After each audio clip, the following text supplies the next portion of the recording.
NCERT द्वारा प्रस्तुत है कहानी disaster management. Withdrawal of money through debit card.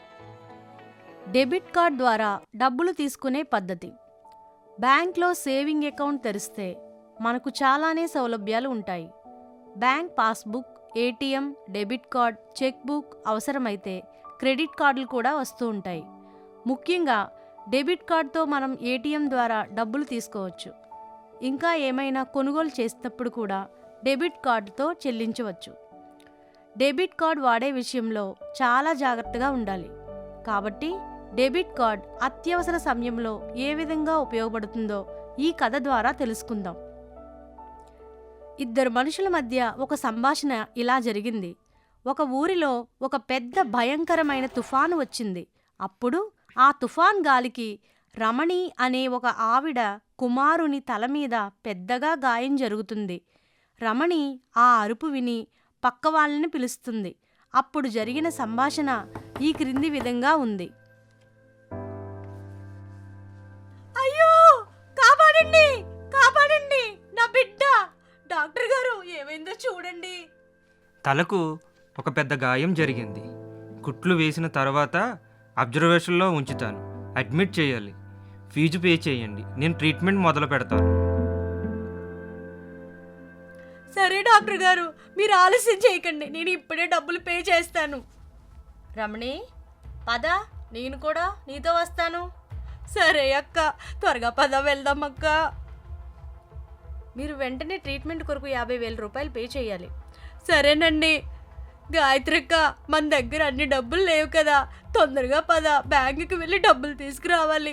దేవుని దేవల్ల బ్యాంక్ ఇక్కడ దగ్గరలోనే ఉందక్క. రమణి, సాయంత్రం అయిపోయింది. బ్యాంకు మూసేసి సుమారు 2 గంటలు అయిపోయి ఉంటుంది. అక్క, నేను ఇప్పుడు ఏం చెయ్యాలి? నాకు సహాయం చేయవా?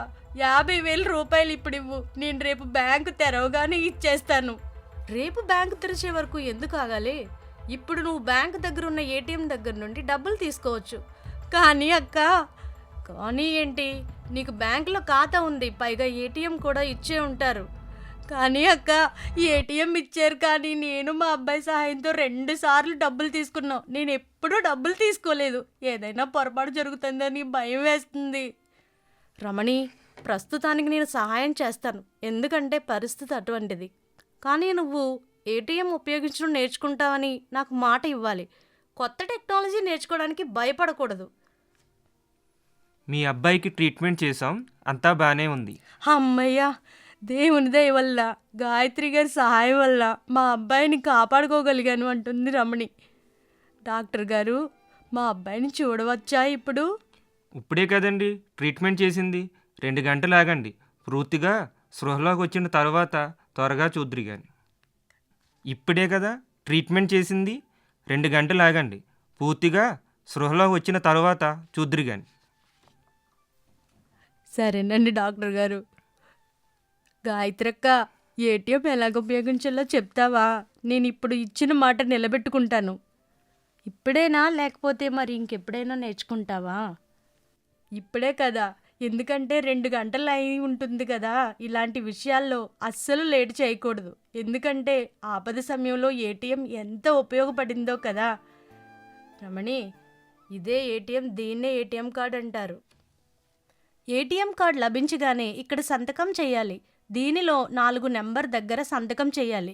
ఈ కార్డ్ ముఖ్యమైనది మరియు దీనికి లభించే ఏటీఎం పిన్ను ఎప్పుడు ఎవరితో షేర్ చేయకూడదు. మరియు ఈ కార్డు మరియు పిన్ను ద్వారా ఏటీఎంలో ఈజీగా డబ్బులు తీసుకోవచ్చు. ఇప్పుడు తెలుసుకుందాం ఏటీఎం కార్డు ఎలా ఉపయోగించాలో చెబుతాను. డెబిట్ కార్డ్ ద్వారా డబ్బులు తీసుకునే పద్ధతి. ఇది ఏటీఎం మిషన్. ఇది ఏటీఎం కీప్యాడ్. దీనిని కార్డ్ స్లాట్ అంటారు. దీనిలో కార్డును పెట్టి తీసేయాలి, లేదా కొన్ని మిషన్లు వేరేవి అయితే కార్డు లోపలికి వెళ్ళిపోతుంది. దీనిని క్యాష్ డిస్పెన్సర్ అంటారు. దీని ద్వారా డబ్బులు బయటకు వస్తాయి.